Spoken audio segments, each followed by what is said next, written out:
Emmanuel Curtil, je suis comédien spécialisé dans le doublage et je suis la voix française entre autres de Sacha Baron Cohen, Mike Myers, Jim Carrey, Le Roi Lion, Simba, Matthew Perry.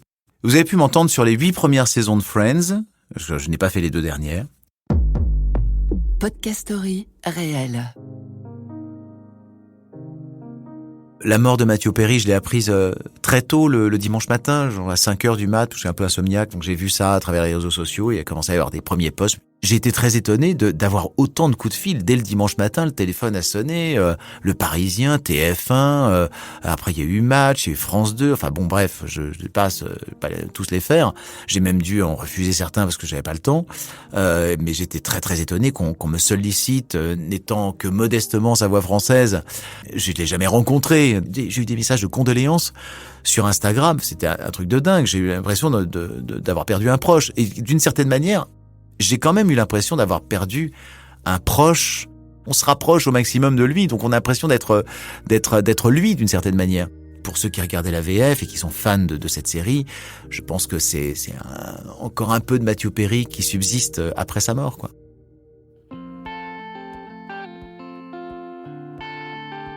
Quand j'ai commencé le doublage de la série Friends, ça faisait déjà presque une dizaine d'années que je faisais du doublage.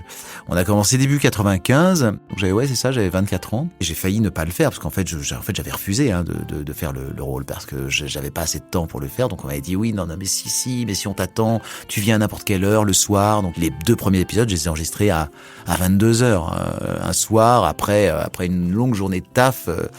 Mais s'ils m'avaient écouté, s'ils m'avaient dit, bon, t'es pas libre, bon, bah tant pis, on prend quelqu'un d'autre, ça n'aurait pas été moi, clairement. À la mort de Matthew Perry, là, on s'est appelé, Marc et moi, Marc Lesser qui faisait Joey. On a parlé assez longtemps. C'est vrai qu'on n'avait jamais vraiment évoqué ça de cette manière, mais l'enregistrement de la série, on s'est rendu compte a posteriori à quel point on était chanceux d'avoir doublé cette série phénomène, quand même complètement incroyable, et ces acteurs tellement géniaux. C'était une époque assez extraordinaire où on pouvait se permettre en fait de faire un peu ce qu'on voulait, voilà, sur le doublage. On a réussi d'ailleurs, je pense que ça participe au succès de la VF, c'est qu'on a réussi à retrouver un peu de cette complicité qu'ils avaient. Alors pas exactement la même parce que eux ils vivaient carrément ensemble. Le tournage d'un épisode, ça devait prendre à peu près entre une semaine et 10 jours. Ils testent les gags, ils les testent en public. Les gags qui fonctionnent pas, ils les réécrivent, ils les retournent en public. Enfin, ça devait être un truc de ouf, quoi. Nous, on enregistrait 2 épisodes en une journée, donc ça représente à peu près 11 jours de travail par an, ce qui est quand même pas énorme. Mais on avait quand même réussi on s'entendait tous très très bien, on était devenus potes vraiment, et puis la complicité qu'ils avaient à l'image, je pense qu'on a réussi à la restituer un petit peu. Parce qu'on a réussi à trouver la même forme de complicité, et Marc et moi, on s'est amusé à improviser sur des trucs qui n'étaient pas du tout en original, et surtout qui n'étaient pas du tout traduits, des trucs entre nous, quoi, de complicité, et je pense que ça participe vraiment à la qualité et au succès du doublage, ouais. Il y avait Salut mon poussin, ouais. Et puis on disait salut, alors on avait décidé de dire de manière en faisant des harmonies vocales, on faisait salut. Si vous réécoutez des épisodes en VF, vous verrez, il y en a beaucoup des saluts comme ça. Et puis il y avait, on s'était dit, c'était parti d'une connerie, genre tiens machin, la tante à ma grand-mère, et on avait dit mais non, on dit pas la tante à ma grand-mère, on dit la tante de ma grand-mère. Et du coup on est parti, on s'est dit salut copain de moi. Parce qu'on dit pas copain à moi du coup, tu vois. On dit salut copain de moi. Et du coup c'est resté dans Friends. C'était pas du tout en anglais, évidemment. Donc il y a plein d'épisodes où on entend hey copain de moi, hey salut copain de moi. Voilà, et ça part de là. C'est vraiment une grosse connerie, voilà. Alors, on pourrait imaginer que grâce à la série, on a tous notre résidence secondaire aux Bahamas et tout ça, parce que c'est quand même une série qui a cartonné, ultra cartonné, qui a été diffusée, rediffusée tous les ans. À chaque nouvelle saison, en fait, ils diffusaient les saisons précédentes, au cul de laquelle ils mettaient la nouvelle saison. Et puis toutes les ventes de vidéos, DVD, sur lesquelles on ne touchait pas un centime, et pourtant notre voix faisait partie de ces vidéos, donc elles étaient quand même exploitées. Commercialement, et on touchait pas un centime. Donc voilà, donc non, nous n'avons jamais acheté notre résidence secondaire aux Bahamas, même pas en Normandie, vous voyez. je suis tellement a posteriori très fier d'avoir doublé ce comédien et ce personnage de Chandler qui lui a un peu collé à la peau, faut dire, parce que c'est vrai que dans les autres séries dans lesquelles j'ai retrouvé après, hormis une ou deux exceptions, il joue un peu le personnage de Chandler, mais voilà. D'ailleurs, nous aussi, ça nous collait à la peau. La raison pour laquelle on a quitté la série à la 9e saison, c'est qu'en fait, on s'est rendu compte qu'on pouvait rien faire d'autre, qu'on n'acceptait plus nos voix sur d'autres projets, sur les chaînes qui diffusaient la série, en fait. Et il y en avait pas mal, il y en avait un paquet. Il y avait France 2, Canal Jimmy à l'époque, il y avait RTL 9, il y avait AB, toutes les chaînes d'AB, voilà, AB Sat 1, 2... Et du coup, ça nous a quand même vachement pénalisé. On était payé le minimum syndical, comme c'est le cas à peu près sur tous les doublages, sauf cas exceptionnel. Mais là, comme c'était un cas exceptionnel, on s'est dit, bon, d'une certaine manière, c'est une exclusivité que vous nous demandez. Une exclusivité, ça se paye. Donc, on va pas demander des cachets de stars, hein, on va pas demander $1 million comme eux, mais on va demander une augmentation quand même assez un peu conséquente, quoi, tu vois, qui justifie le fait qu'on ne puisse rien faire d'autre, quasiment. Voilà. Et donc, c'est un peu regrettable, mais bon, nos demandes, nos revendications n'ont pas été entendues et ils ont décidé de changer la voix de Rachel, Dorothée Gemma, la voix de Joey, Marc Lesser et moi. Du coup, ça a surtout beaucoup gêné le public. Nous aussi, parce qu'on aurait bien aimé continuer et poursuivre, mais pas dans n'importe quelle condition non plus.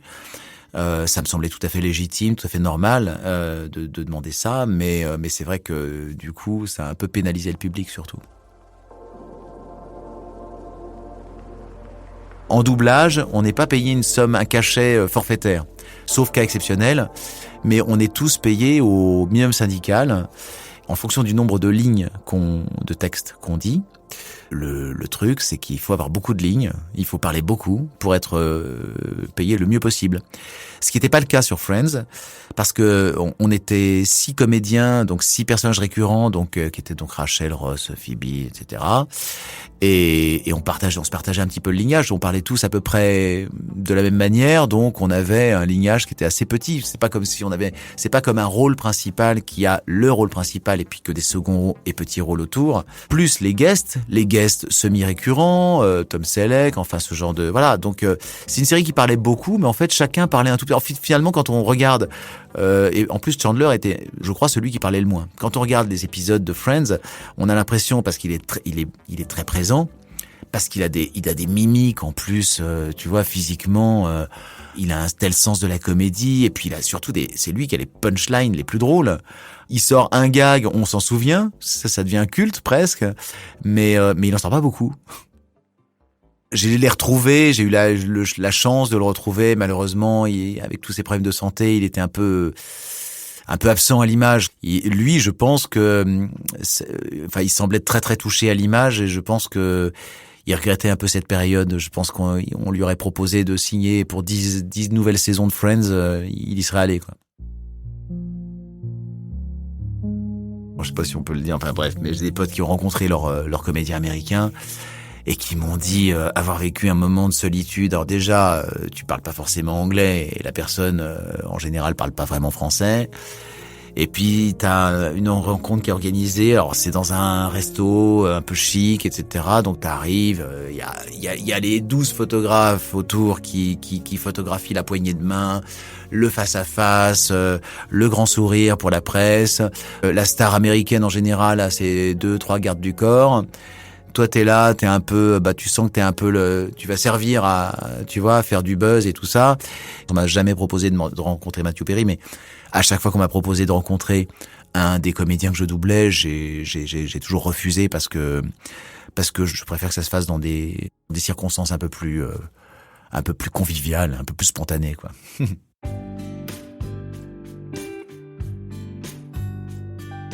Là, on m'en reparle encore, hein. Je veux dire, on a commencé en 95, donc ça va faire presque 30 ans, début 95.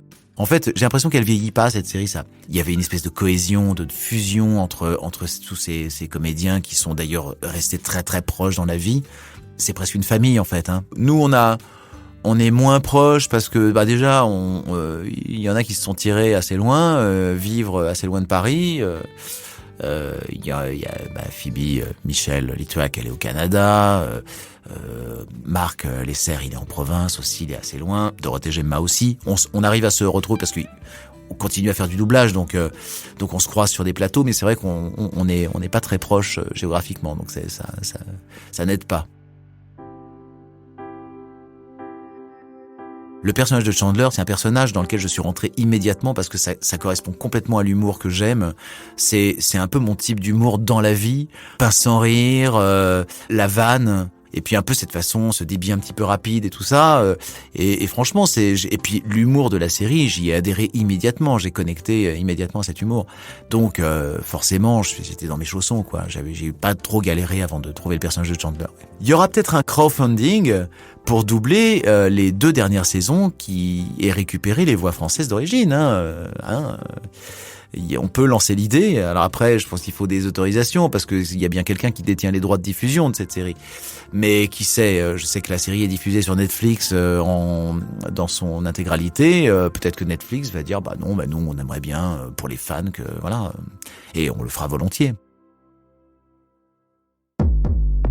Podcast Story réel. On a tous une histoire à raconter. Ne manquez aucun épisode de Podcast Story. Abonnez-vous et mettez 5 étoiles sur Podcast Addict, Amazon Music ou Spotify.